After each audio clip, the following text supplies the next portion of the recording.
Welcome to a special edition of Education Matters.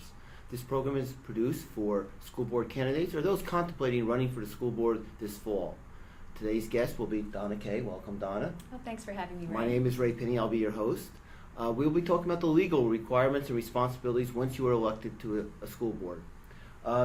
Donna, I know it's unusual, the position of school board member, in the sense that there are a lot of legal responsibilities once you're on the board that you have to adhere to even stay on the board. Can you briefly give us an overview of that? Sure, Ray. Well, there are a couple of requirements. There's the criminal history background check. There are training requirements. Board members have to file financial and personal disclosure statements. And even beyond that, there are a number of other types of requirements that board members must be aware of. And, you know, board members are very excited, generally, and very enthusiastic when they get on the board. They want to make all kinds of changes very often. They have great ideas. They want to implement different initiatives. But the bottom line is there are parameters that they have to be aware of. And so we don't want them to be inadvertently bypassing some of the important requirements. And so I will be going through a number of these as we progress through the session. Well, one of the first things they're going to do at their first meeting is probably do a financial disclosure form. Could you explain what that is and why they have to do that? Sure, Ray. The financial disclosure form is a requirement under the School Ethics Act. Every board member within 30 days of taking office has to file this financial disclosure form. And essentially what it is a list of the sources of the income of the board member and immediate family members. Not the amount, just the sources. So they will file that with the board secretary, and then there is also another form that they must file as well, which is a personal and relative financial disclosure form, so that they have to indicate any close relatives that have employment with the Board of Education or that have contractual relationships with the Board of Education. Are these public documents? Yes, they are, which means that any member of the public can request access and view those records. One of the other things, and I know it's relatively new, is that board members now have to undergo background checks pretty quickly after they get elected to the board. That's right. Within 30 days, again, 30 days, the criminal history background checks are checks, fingerprint checks. Now, most of you are aware that, most board members would be aware that teachers have had to undergo these checks for many, many years. So it's a relatively new requirement that board members undergo the checks as well. When you get elected, you will get information from the business administrator in the district on how to go through the process. It involves registration online with the Department of Education. And there will be a fingerprinting requirement, which does have a cost attached to it. Very often the boards of education will reimburse board members for this, but that depends on the board itself, and that varies from district to district. It's about $78.50. And if you've already had your fingerprints taken through the Department of Education, because perhaps you've worked for a school board, and those fingerprints are already on file, there's an attenuated process and a less rate for that board member. Once elected to the board, to stay on the board, board members have to go through some training requirements. It's unlike other elected positions where you just get elected and you serve and you learn on the job. You have to learn by going to some training. Could you explain that? Yeah, and I will say, I think that board members in New Jersey are probably the best prepared public officials in the entire state. The training programs that are offered, and they're offered through the New Jersey School Boards Association, are designed to help board members fulfill their roles. They're offered in a number of different locations throughout the state and at a number of different times to make it convenient for board members. And there are also offerings online through web-based training. During the first year of a board member's first term, they have to attend an orientation program. This is a basic program, and it goes through a number of areas that are very important. A couple of areas that they focus on are how to evaluate the chief school administrator, which is an important obligation, and also the ethics obligations of board members. So while I'll touch on that a little bit today, they'll go into a lot more detail on that in the orientation program. Then in that same first term, in the second and third years, there's also a training program. And then if a board member gets reelected in that first year of the reelected term, There is an additional training program that updates the board member on developments in school law and other areas of their responsibility. There's also a program that every board member must attend once on harassment and intimidation and bullying. Boards of education have responsibilities under that law, and this program is designed to assist them in understanding what their responsibilities are. You mentioned that's all mandatory training that they have to Yes, do, it but is. there are other offers for voluntary training that New Jersey School Board puts on. We too. have a wealth of opportunities for board members who opt to learn a little bit more about many, many different areas. Yes. One of the other areas that school boards are governed in, their parameters of how they're supposed to perform their duties is called the Code of Ethics, which is something a little different that I'm sure most candidates are not aware of. Could you briefly go through what the Code of Ethics is? Sure. The Code of Ethics, it's 10 ethical principles, kind of like a 10 commandments almost. These are ethical obligations of board members, and they promise to uphold these ethical obligations. As a matter of fact, they're part of the law now, part of the School Ethics Act, but initially when they were adopted, they were actually, when they were drafted by board members just as good practices. But now they are part of the law. They're enforced by the School Ethics Commission, which is a 9-member body that is appointed by the governor. And if complaints are filed against board members for violating the Code of Ethics, this is the group that would investigate. The Code of Ethics covers a number of different areas. I'm going to highlight just a few of them. One of the most important areas has to do with board member speech. Now, a new board member doesn't give up rights to free speech, and you can speak out on issues involving the school, but within certain parameters. It's very important that if a board member does have personal opinions, either written or expressed orally, that it be very clear that this board member is not speaking on behalf of the board, but is rather speaking in his or her individual capacity. That's got to be made crystal clear. Also, a board member has an obligation to provide accurate information, and also not to reveal information that is confidential, because, you know, Ray, board members, when you get on the board, you are going to be privy to an awful lot of information that the rest of the world simply doesn't get to see. And it's an independent violation of the Ethics Act to disclose and divulge some of that information. Another area that's really important under the School Ethics Act and the Code of Ethics is the obligation not to micromanage the district. The role of the board member is to establish broad policies, not to administer the school on a day-to-day basis. So, for example, it would not be appropriate for a board member to go into the school and tell the teachers how to do their job, or, you know, tell the janitor, the custodian, you know, how to do a better job with the floor or to repair something. Those day-to-day details really are within the domain of the administration and not the school board member. You mentioned someone can file a complaint. Who can file a complaint? Can that be anyone, or could it be another board member? Could it be the administration? Who files the complaint? It could be anyone. Anyone can file a complaint against a board member. And there's a commission that it's filed with? Yes, the School Ethics Commission. It's filed with the School Ethics Commission, and there will be a complete investigation. Some complaints are dismissed right off the bat,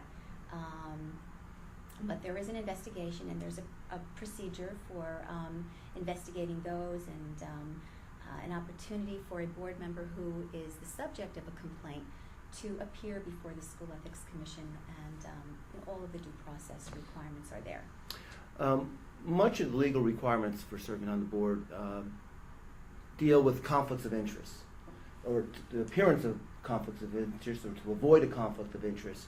Could you explain some of those scenarios? Sure. Board members always have to be alert to the potential for a conflict of interest. The laws are designed in order to make sure that a board member who has a personal interest doesn't allow that personal interest to interfere with their making decisions in the best interest of the school district. And that's really the foundation for all conflict of interest laws. And as you said, public perception does play a big role in it. So it could be a legal conflict of interest under the law, even if a particular board member believes that he or she can not let a personal interest interfere. A couple of areas where a conflict of interest would actually disqualify a board member from even serving would be if the board member has a contract with the board. So, for example, if a board member owns a company, that board member's company could not sell goods or services to the school board. That would be a direct contract. A board member also can't have a legal claim against the board. That, again, in most circumstances would disqualify the board member from service. But I will tell you that there are so many nuances and so many different situations that can arise. If a board member ever has a question about whether a particular situation would create a conflict of interest, I would recommend that that board member seek advice. Speaking of conflicts, what happens with relatives if they want to get a job in the district or something to that effect, or do business with the district? Is that a conflict? Well, I got to tell you, if you're a board member and you have relatives who are looking for jobs in the district, those relatives will be disappointed because the Board of Education is not allowed to hire a relative of a board member. And when I talk about relative, I mean a fairly broad range of family members. So, for example, let's say you're a board member and your nephew, your favorite nephew, just graduated from college with a teaching degree and is looking for a job. Your board is not going to be able to hire that nephew. So you can't even sit out that vote? The superintendent cannot bring that name before the Board of Ed? No, even the superintendent can't make a recommendation. So if you're thinking of running for the board, you might want to check with your family first. What happens if I already have a relative that's working in the board? That's a different situation, Ray. Those people who are already working for the board, they can stay, they can remain, they can be promoted by the board. Your role in that would be restricted, however. Will my role be restricted in negotiations or when we're dealing with the union contract? Yes. As you know, Ray, one of the roles of a board is to vote on and often to be part of the negotiations of the collective bargaining agreement, which is the contract between the teachers' union and the Board of Education. And if a board member has a relative who's working in the district, the board member has to completely remove his or herself from that process. And also I want to say that if a board member has a close relative, or if the board member, his or herself, works for a school district in another school district, there may be restrictions as well in the area of collective bargaining. Any other area? What about evaluating the superintendent?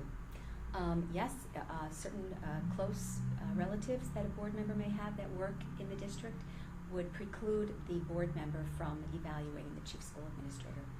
So bottom line is, if you do have relatives, depending on which family members they are, and you'd want to seek advice on that, your role may be restricted in a number of areas.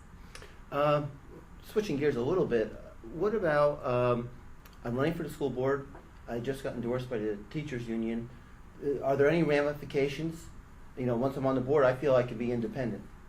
Well, there are ramifications, and if you were supported by the teachers union in some significant way, and they endorsed your candidacy, there will be a waiting period before you can participate in negotiations. The rule of thumb is that it's about a year before you can participate. Earlier in the interview, when we were talking about it, you mentioned confidentiality.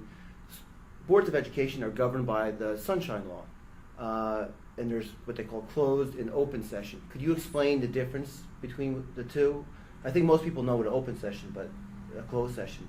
Sure. Just to back up a little bit, the Open Public Meetings Act, which is informally called our Sunshine Law, and stands for the principle that most of what a public body does, a Board of Education does, should be done publicly. In other words, out in the sunshine, so that the public, who is composed of taxpayers, get to see where their taxpayer dollars are going and what the decisions are being made are. However, there are some areas where there are confidentiality concerns. There may be areas where it's not a good idea to talk about things openly because it would reveal the strategy of the board, which would really inure to the detriment of the public. There are a couple of areas, therefore, that allow a school board to discuss areas subjects in a closed session, behind closed doors. Some of those areas would involve things like personnel, if the board wants to discuss discipline of staff people, evaluations of staff people, also issues involving students, issues involving pending or anticipated litigation that the board might become involved in. Those are some of the areas where boards can have their discussions in a closed session because they're confidential.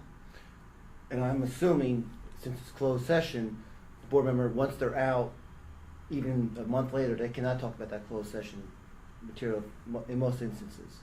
Well, that's right. It's kind of like they say about Vegas. What happens in closed session stays in closed session. Now, occasionally, and I just want to back up. So if somebody, when I say that, what that really means, and it's kind of hard to visualize this, but let's say you're in the supermarket and somebody, a neighbor, somebody that you always compare, you as a board member always are comparing notes about the schools, and that that parent or friend of yours says, well, what's happening with this particular teacher? Is that teacher going to be disciplined? I've heard all of these things about the teacher. Can you let me know? You as a board member now can't discuss that. You're really restricted because that is a confidential conversation. What you can do is refer the person to the administration if they have any concerns. So you're going to be in a little, different situation with regard to people that you know in the community. However, there are some areas that do eventually lose their confidentiality, and they can be revealed. But the board will make a decision about that. And once those areas are no longer confidential, then you can discuss them. We discussed in this short amount of time all the different nuances of the law. What recommendations would you have? Because I know from my experience at the association, we get a new twist every day from a caller. So what advice would you give to a newly elected board member? Well, I would recommend that any newly elected board member be very proactive in finding out what the answers are, whether they can do certain things, what the parameters are. And there are a number of resources. First of all, we have our training programs that they'll be attending. Ask questions at the training programs. Be an active participant. Also, you can speak to other members on your board, the superintendent, ask questions. The board attorney is available for your questions. However, I will tell you that because boards are under a directive from the state to be very efficient in the use of their board attorneys, very often boards have policies on who can actually directly access the board attorney. And so not every board member may have direct access to their board attorney. New Jersey School Boards Association is your support organization. You can call New Jersey School Boards Association. We have attorneys on staff every afternoon to answer your questions and to give you information. And I wish you all of you who are watching this, good luck, and encourage you to take advantage of New Jersey School Boards Association should you be elected. Thank you, Donna, for joining me. And that brings us to the conclusion of this special edition of Education Matters. If you're a candidate, we have two other programs, one on being an effective board member and the other one on the roles and responsibilities of the board member. If you're elected, and lucky enough to be elected, we will have a series of Education Matters, and we will have programs like that deal just with the Sunshine Law in more detail. So good luck, and thank you for watching.